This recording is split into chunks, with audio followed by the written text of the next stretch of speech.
What I wanted to talk about today, and I really want this to be a conversation because I think it's something that my staff, and there's a couple of my staff here, they're either checking up on me or I think they just wanted a road trip, actually. I've been telling them for quite a few years, two big things that are happening. Blended learning is one, and that's redesigning the learning environment, taking the best of online and the best of face-to-face and putting them together. And what we're finding in online learning recently is that students, when we survey them, they really want some of that synchronous and face-to-face connection. And so they're asking, how can we do that? And so webinar technology is one way to do it. Another way is to really just meet with them. And that's hard to do when they're all over the place. At Seton Worldwide, at Seton Hall, we had a cohort model for a master's program. There were several different degrees. But the students would fly into Newark Airport, and they never left the airport. There was a Marriott hotel there, and they would meet in that airport for about 4 days, introduced to each other, introduced to the technology, introduce them to the course content, the syllabi, how things were going to work. And then after 4 days, they all went off, and they spent the rest of the semester working online, mostly asynchronously. And then at the end of the semester, they'd come back to the Newark Airport for 4 days. And so that was a blended kind of an event. Kind of strange, a little expensive, but it really kept them in this cohort kind of approach. And so, that's one thing that I've been talking about with my staff. And they'll attest that I've been saying it for quite a while. And we now have a President's Technology Initiative at NAU really pushing blended for the introductory freshman and sophomore courses. I have some issues with that, but it's something that he thinks we need to do. I don't know if you know how NAU has been growing recently, but we've gone from about 18,000 students 5 years ago to almost 25,000 this year. So, I mean, it's been a phenomenal growth. I don't know what's been happening at Yavapai. Has your student population been pretty stable?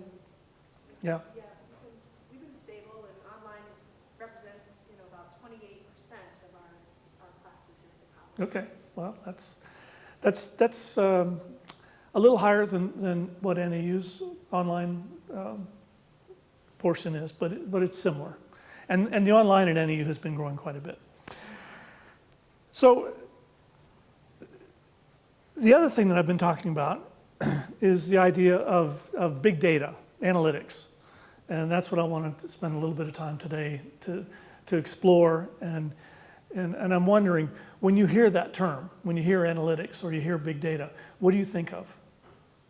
Do you use any analytics? Do you use any data in how you design your courses or how you interact with students? Yes? Anything specific? Yeah, I know Stacy does. Well, I have some issues with it, and let's look at a couple of things. So there's a very recent report compiled by Educational Projects Education Research Center in Bethesda, Maryland, and they look at state activity around the country for each state, and they say that the graduation rate in Arizona in 2010 was 67.2%, which is lower than the national average, but both of them have increased since about 2007. Well, if you look at the National Census Bureau, it says something different, right? I mean, 67 to 86, that's quite a difference. So when we ask how are we going to use data, whose data are we going to use, right? I mean, the thing that we'd really like is that we all have the same facts, and we can use the same facts, and we can move forward with that. But how can we do that? Does that really work? So I really want you to answer this question for me and just yell out. What problems have you run into in delivering your educational environments, creating them, and really working with students? Online, face-to-face, or blended or hybrid, whatever you call it. What do you wish you knew? Anything specific? How capable my student How capable? Capable in doing what? Technology, okay.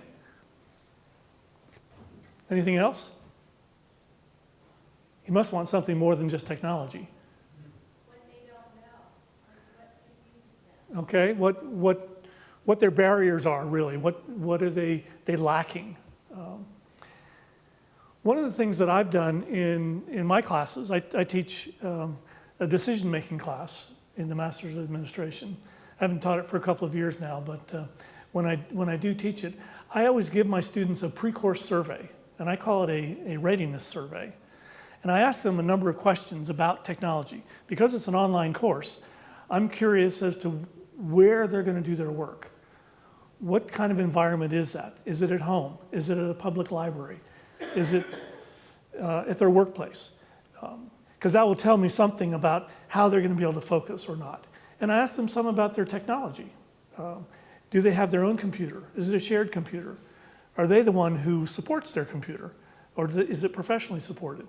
Just those kinds of questions really help me to learn a little bit more about the students. I'll also ask them what programs they know. Do you know how to use Dreamweaver? Do you know how to use Microsoft Word? And to give me a little idea of what it is they know how to do. So that question of, what do they know in terms of technology is really important for online students. And it's becoming more and more important as, students are coming to us with these devices, and they're starting to use them quite a bit, and iPads and so forth. But do they really know how to use them? There's other questions that I ask them too, which are not technology related. I'll ask, how much time do you expect to spend on this course every week? And when I hear from a graduate student that in a 7-week, 3-credit graduate course, they're planning to spend 2 to 5 hours a week, I ask them for their phone number, and I call them up and I say, no, you're not. All right? And I think that's something that I've always wanted to know is, what do my students expect? Because I think a lot of our problem is managing expectations across the board. Managing student expectations, managing administrator expectations, managing state expectations, stakeholders. Everybody, has different ideas of what they expect. And there's this social contract that if we don't have expectations that kind of match, we're not going to be very successful. So how do we find out those things that students don't know?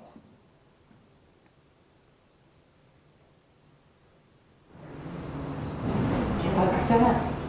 Pardon? Assess them. Survey? Survey? Okay. So when you're creating a survey, I've created surveys. I've been involved in lots of surveys. I've looked at surveys.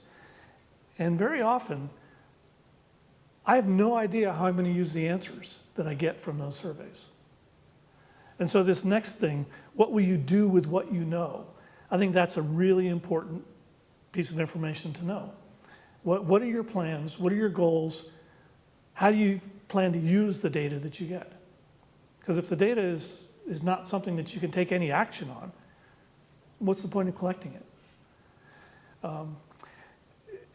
We've been planning to survey our faculty about barriers to technology. And because we're doing this thing called the Coach Survey, have any of you heard of the Coach Survey? It's a national survey about faculty activity and how they spend their time and research and teaching and so forth. Well, it's a single survey, but I've been told by my administration I'm not allowed to survey the faculty yet because we don't want to over-survey them. We don't want to ask them to do too many things. Well, I think 2 surveys in a semester or a year is probably not too much to ask, but we've been told to not do that. So we're holding back and we're waiting. Now let's look at a little bit of some of the, this is kind of a funny little place here. So this is the most recent, it came out about a week or 2 ago from ECAR, which is the EDUCAUSE Analysis and Research Group. How many of you have heard of EDUCAUSE? Okay, how many of you have heard of ECAR? Okay, somewhat fewer. Yeah, I'll do that. So,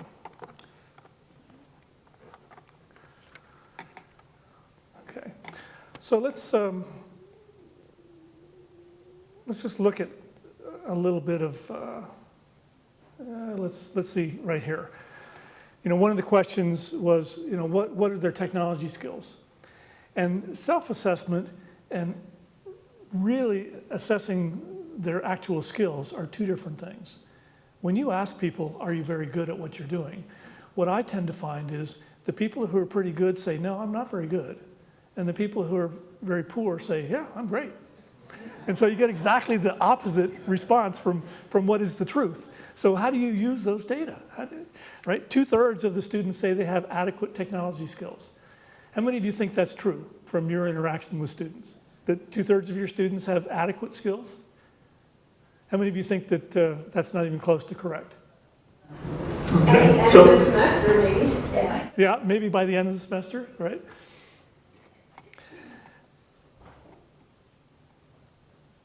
So this is something else which I think is kind of interesting. The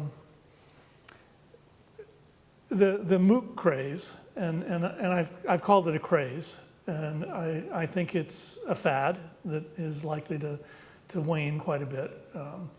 There will be some specific uses of it, but I think it's not going to be quite the killer app, I guess, that some people have been thinking that it's going to be. I worked with a group of senior psychology students at NAU last spring, and I did several sessions with them. And in one of the sessions, I told them I wanted to ask them about MOOCs. And in this class of about 40, one had heard of the term. So traditional college students, I would propose, are probably not very interested in this. It's probably much more of a lifelong learning or a different collection of people who are interested in this. And people are all worried about the success rate in MOOCs. Well, what's the investment that someone has in taking a MOOC, right? They went online, they clicked, they put in their name, they signed up for this thing.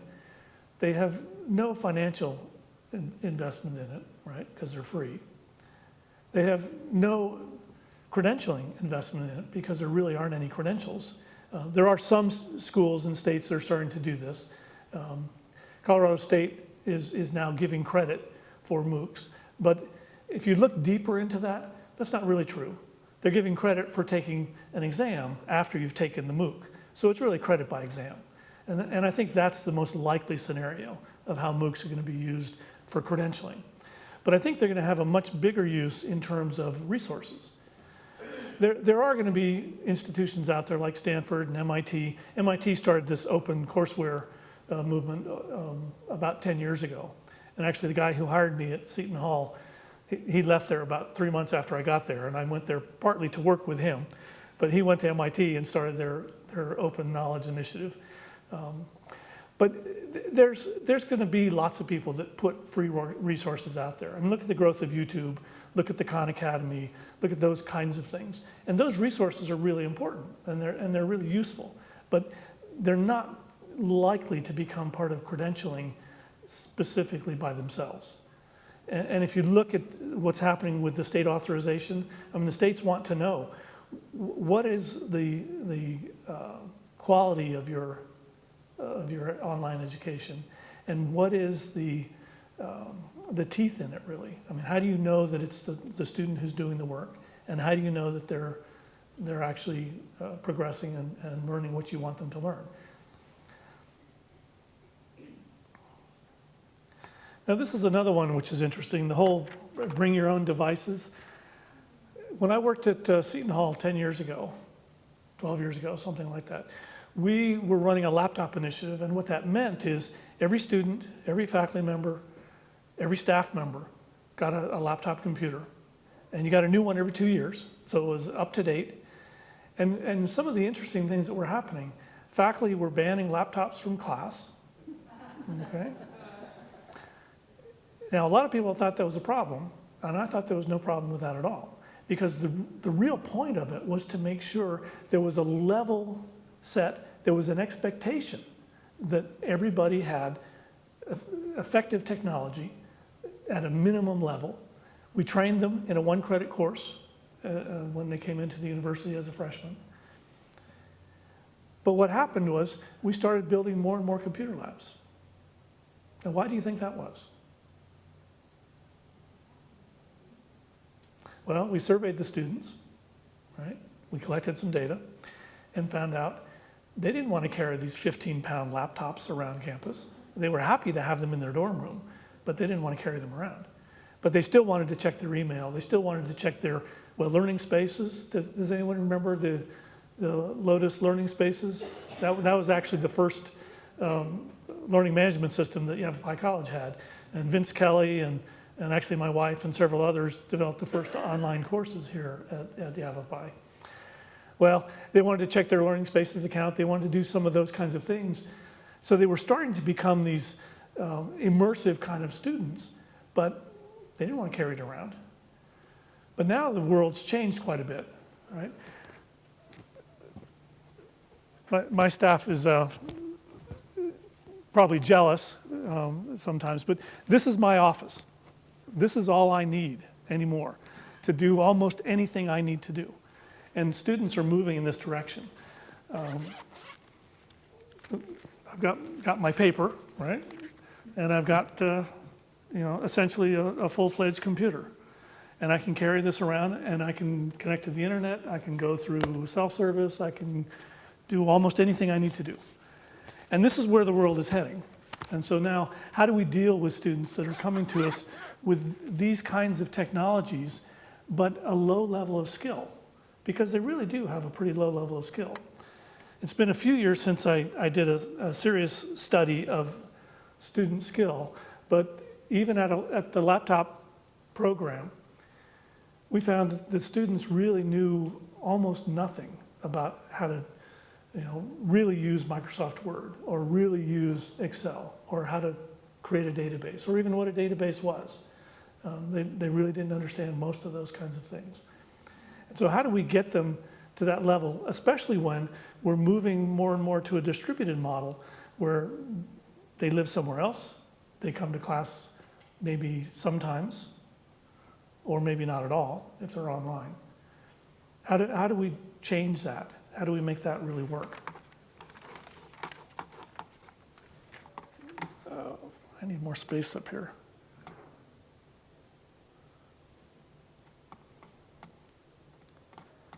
So let's, I want to put this up to ask you if you can tell me what you think this is. And Debbie, you're not allowed to answer. Just looking at that image, what is it? A piece of wood cut in half, okay. There's something very symmetric about it, right? A hip X-ray? Okay. Well, let's look at the next couple of slides and then maybe it will tell you what it is, or at least you'll be able to figure it out. It was a photograph taken the same day as this one, in the same place. Okay, so it's the reflection in water of the rocks above. Now, why do I put that up there? We're hopeful that when we survey and we collect data, that it's reflective of the truth of what it is we're trying to learn. And I maintain that in a lot of ways, we're really at the infancy of trying to understand the data we're collecting. Think about the learning analytics that they're talking about collecting from the learning management system. What do we get from that?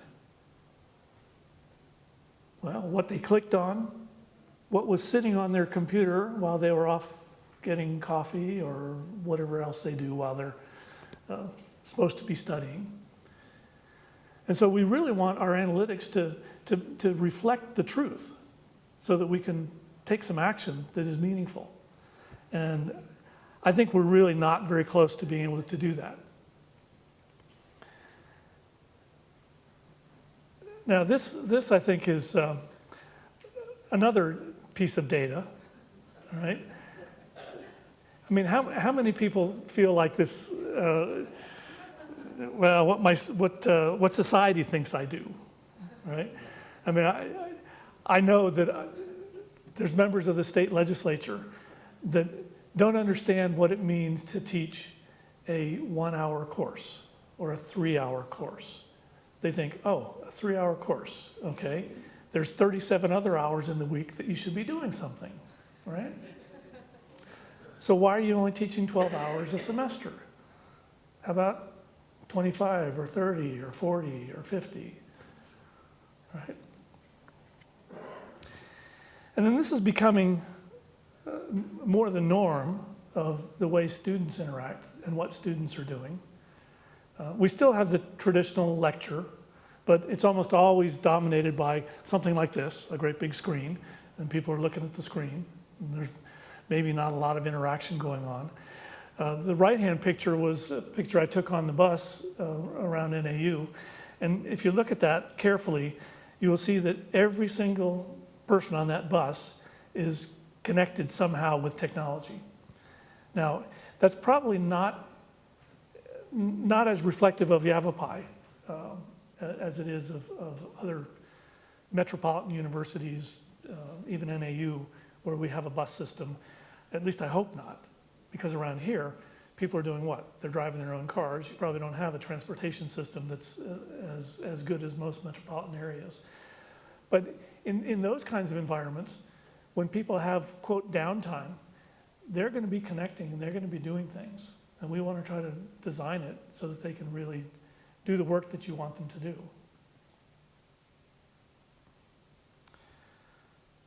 So I'm going to do a little, this is the commercial break now. It's about time for the commercial, okay? So what do you think the chance is that 2 people in this room have the same birthday? Do you think it's a pretty good chance? Yeah, how good?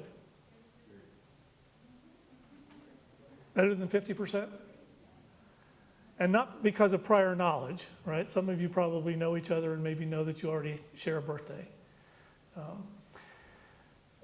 I put this up there because most of the time when I ask that question, people think that it's pretty unlikely, but it's also usually a room of more like 25 or 30 people. And the point of that is that how good are we at analyzing information kind of off the cuff? Dan Ariely wrote a book 2 or 3 years ago called Predictably Irrational, and I would highly recommend it. There's some things about it that are not that great, but what I do like about it is he talks about how when we look at data and when we look at probabilistic data, and that's what a lot of the survey data that we get, that's what a lot of the data that comes from the NESI survey or comes from the ECAR studies or comes from the WCET studies. That's external data. It's a survey, and so it's a percentage of the true population. It's not the real population data. And I know Dean could talk to us quite a bit about statistics and those kinds of things. Difference between population data and sample data. But it's just a sample. And how well does it reflect the truth? And how do you know that it's really the right thing? So this is kind of an interesting, if you do the calculation, it turns out when you get to 47 people in a room, the chance that 2 people share the same birthday is over 95%. And right there, that's probably not that intuitive. How many people think that's intuitive? Would you have guessed that that's the case? No. So, on the left-hand side is the actual work, the calculations, and the right-hand side is the curve that shows the probability, and 0 is at the bottom, 1 is at the top, and across the bottom it goes from 0, and the right-hand side is about 70. So it asymptotes to 1 right at 70. So the probability is 1 within about 0.1% when you have 70 people in the room. So very quickly, what's your birthday? March 30th. Okay, and if anyone shares one, raise your hand. Mine's September 2nd. Debbie? February 14th. March 23rd. August 28th. September 9th, September 16th, April 27th, July 2nd, May 23rd, July 30th, September 19th. May 28th. When we get a match, we need someone to yell out, right? April 28th? Okay, so we're done, all right? And that was only with about 15 people. Oh, there wasn't a match? I just couldn't hear what they Okay. I thought you were saying there was a match. Okay, let's go this next table where Dean is. August 3rd, March 25th, January 16th. February 27th, June 12th. February 20th, January 28th, December 18th, Back table. September 29th, November 12th. July 19th.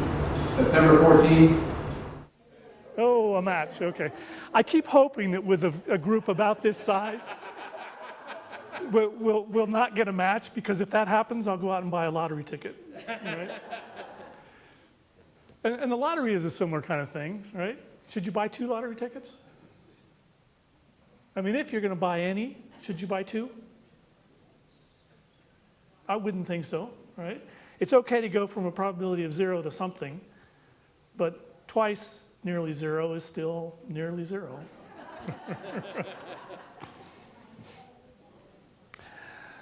So I will make sure that Todd and Stacy have these links, but these are some really good resources for getting those external data about students. And these are national surveys, and they will tell us some things about how many students have taken an online course coming out of high school. And it's a surprisingly large number. It's over 50%. And in fact, there are some states that require students to take an online course as part of their high school graduation requirements. And so these data are interesting and useful, and I think it's good to look at them. Do you know most of these things?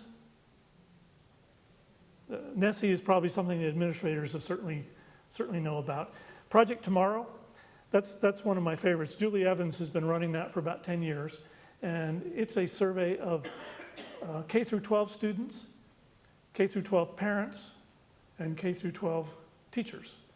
And then she looks at all those responses to similar kinds of questions, but it's how much time are students spending with technology in different ways. And that will answer some of the questions about what do they know about technology. Now, one of the problems with using data like these, this is national data, and I think that we have a somewhat different population in Arizona, and particularly more rural northern Arizona. Students come to us from the reservation, for example, and I know we have a number of students at NAU who live in houses without electricity. And so that may or may not be the case for your students here. But they probably don't have the same level of involvement and investment and time spent with technology, or at least it'll be qualitatively different. There are some studies that show that Native American students on the reservations actually connect to the internet more often with a cell phone than with a computer. And it's growing. It's getting to be even more prevalent that that's the way they connect. So, you know, how are they doing their work? How are they looking up resources? And I was talking to someone the other day about when I was growing up, if we ever asked a question, and in a family of 11 with 2 physicist parents, we always ask questions. But if you asked a question, the response of both my parents was, well, go get the Encyclopedia Britannica. And we almost always had at least 1 or 2 volumes of the Britannica open at the dinner table every night. Now how does it work? Yeah, you Google it, right? And it's amazing. I mean, it's just truly amazing what you can find.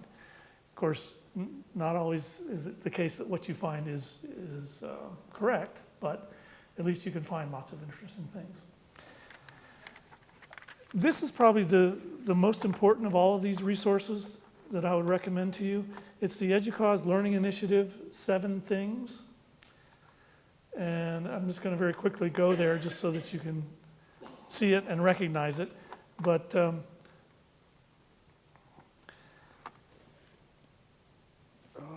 now what have I done? Okay.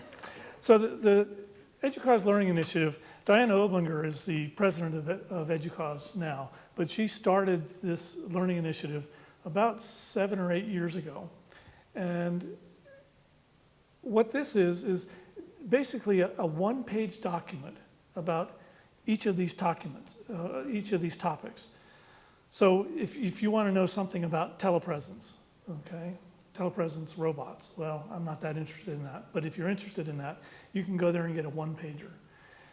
They have all kinds of information here for online courses, blended courses, face-to-face courses, different ways of using technology, how to do podcasting, how to do lecture capture, how to do discussions, just lots of good information. And I would highly recommend this if you've not used this, and if your e-learning folks don't push this for you, I would recommend that they do.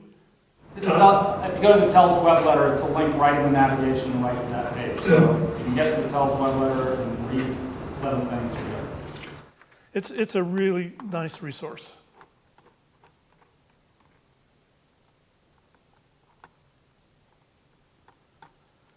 So let's get back to, I only got about 2 centimeters to move around here. Now, much of the rest of what I want to discuss with you today is the crafts program at NAU. And that's something that we've started in the last 2 or 3 years, and it's had phenomenal impact on particularly freshmen and their success and their retention. And what this is,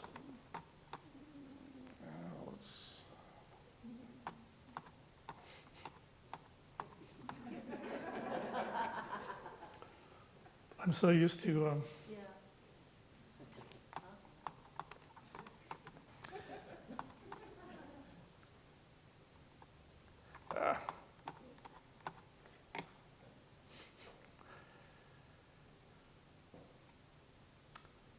So I want to talk a little bit about the arts. And it's not art as in creative arts or performance arts. It's action research teams. And what we found over the last 2 or 3 years, this has really been only going for 2 or 3 years, the freshman seminar series, faculty work in teams with their students to get them engaged in their own research and their own study in the context of a course. So they'll take the students and they'll say, and break them into groups. And water is an issue, energy is an issue, but how do you get students involved in that? And one example that I saw that was really interesting is having students study habits of themselves in dormitories, their families, about how they use energy. I wish, my son is a freshman at NAU, and I wish that he would do more of what I want him to do, but I guess that's the perennial problem with having children. And I'm completely happy with where he's going in his life and what he's doing. One thing that's perturbing me a little bit is the last week or two, and maybe it's just the final exam syndrome, he's been talking about, well, Dad, what do you think if I buy a van and drop out of school for like a year and just travel around and explore? It's very hard for me to say, no, don't do that, because I did that. And I kept doing it. And I actually think it's going to happen again soon. Although I did have a little different perspective than he did. I graduated from college and I was in graduate school when I was 20. And I remember waking up one day and it's like, where did my life go? And that's when I quit all that. And that was when I dropped out and bought the van and traveled around for several years. Well, he wants to do it already. So I guess he's an early learner, I guess is the way to put it. But these action research teams, what they found is the student persistence. And what that means is the retention of students from the first semester to the second has increased by almost 10%. And so the courses that really engage the students deeply, early, are really making a difference. And I would recommend that you take a look at this website, you look at some of the projects that are going on, and think about how you might be able to do that. Do you have anything like that in a programmatic way at Yavapai? I'm sure there are some individuals. I know when I taught in the architectural graphics program here, I worked with Tony Graham in the building science, or building construction management, I guess they called it. But his students would build a house, my students would design the house, and they would interact together on a real project. It wasn't just, envision a building and do it. Another project we did at that time, and it was a very different campus at the time, we drew all of the buildings on campus so that the facilities department here had as-built drawings of the entire campus. They never had that before. And so that was a project as part of a course.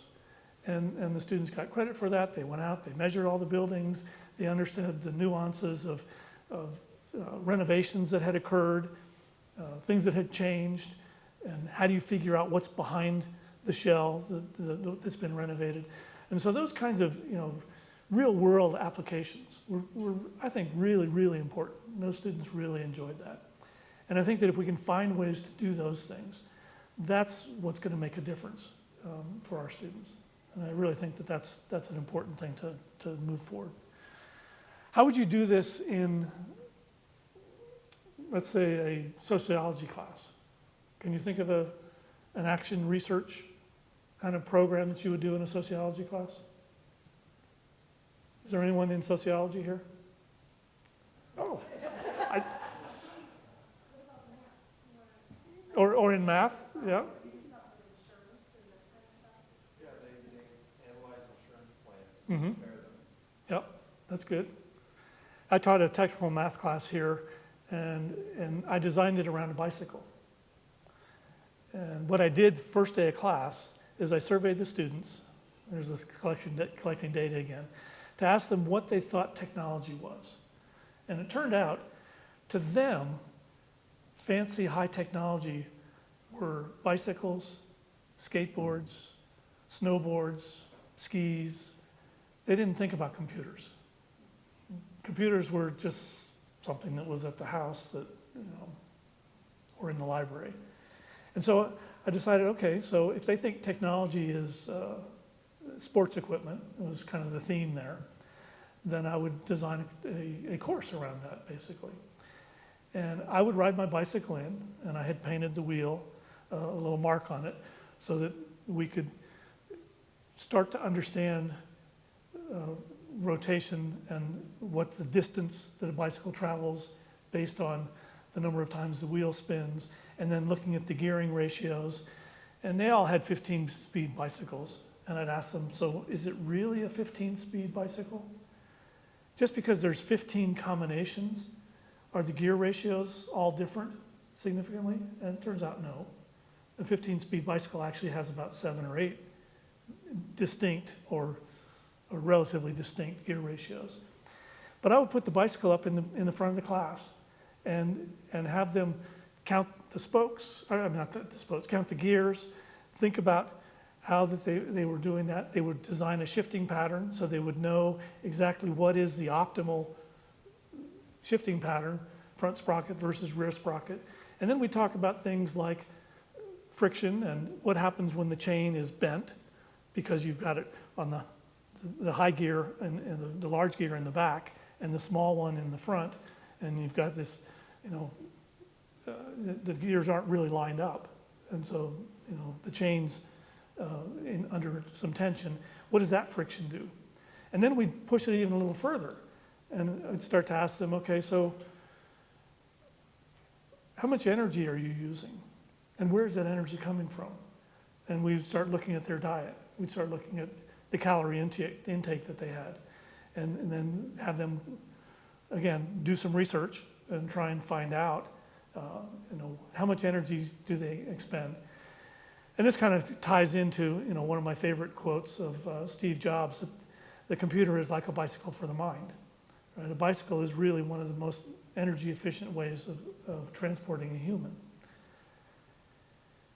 But that kind of, getting them to focus on something that mattered to them, I think is really key to what we're going to have to do to keep our students engaged and keep them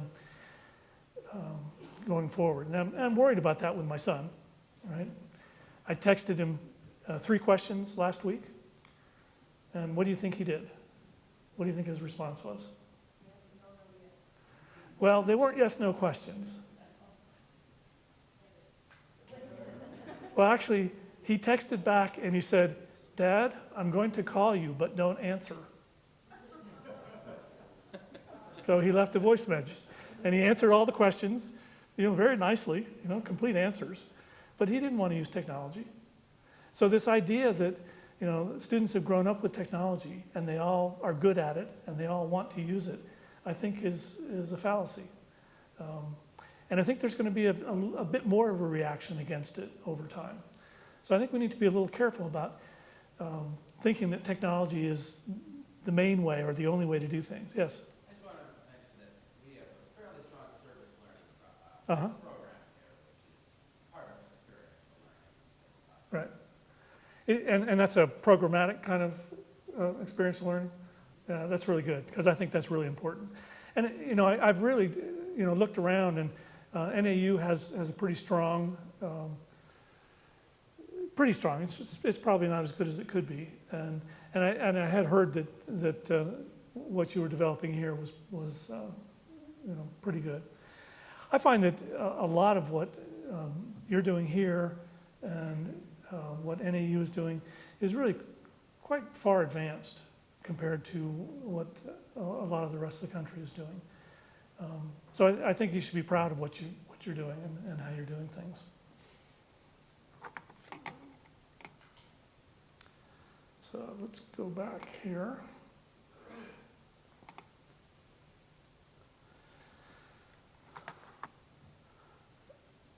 So we talked a little bit about these national data sets, but they just give us generalities, and each individual student is very different. So what ways do you customize what you're doing for an individual student? Do you do much of that? Yes. Well, I can just speak as one adjunct faculty member, Okay. but in, say, a discussion board, or if we're here, person to person, I can usually memorize all that. The introductions are very important, but we don't, of course, we try very hard in this Yavapai College policy not to generalize too much that it's a stereotyping categorization. But an introduction is nice, especially because a small percentage might have a problem near the end of the course. One of the first things I like to do is, well, what does this person do anyway? She has already said, I'm a single mom and I got 2 jobs and I live on the other side of the road. That can kind of tell you, yeah, I probably want to dive into this deep and see if she needs help. Yeah, and that's and that's something that you can do with discussions. You can also do it. This survey that I talked about, I do in my course. I asked some of those questions, and I allowed for the fact that they may not want to disclose some of those kinds of things. But it's good to know those kinds of things. And a question I always ask my online students: are you planning to take a vacation in the middle of this class? And if so, will you still be connected? Will you have time? Will you be able to focus? And that's something that is important. And I think it's important for us to work with that, because people have entire other lives aside from what we think they should be focusing on. All right? I mean, I think we've all experienced that student just doesn't find what we're doing as that central to their life. I usually ask one question on the initial discussion board. What one thing do you need to tell me that I should know about? It may not be, and it's not necessarily the whole discussion, but they can email me, they can do lots of things, but what's that one thing you really want me to know about? And I'm curious, how often is that completely irrelevant to what you need to know, and how often is it pretty relevant and useful? 50-50. Sometimes it's Okay. irrelevant, but it ends up not being relevant. Yeah.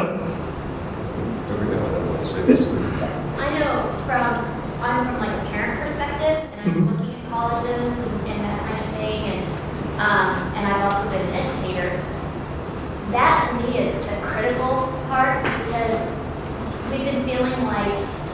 classes are getting bigger and bigger and bigger all through from kindergarten, you know, and teachers don't know who their students are anymore, and they can't teach.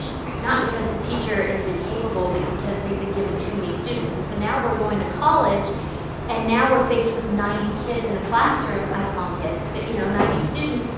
And how are they going to know who my student is, and he's way away from me, and I can't. So to me, that's Yeah, the 90-student classroom is true distance education, right?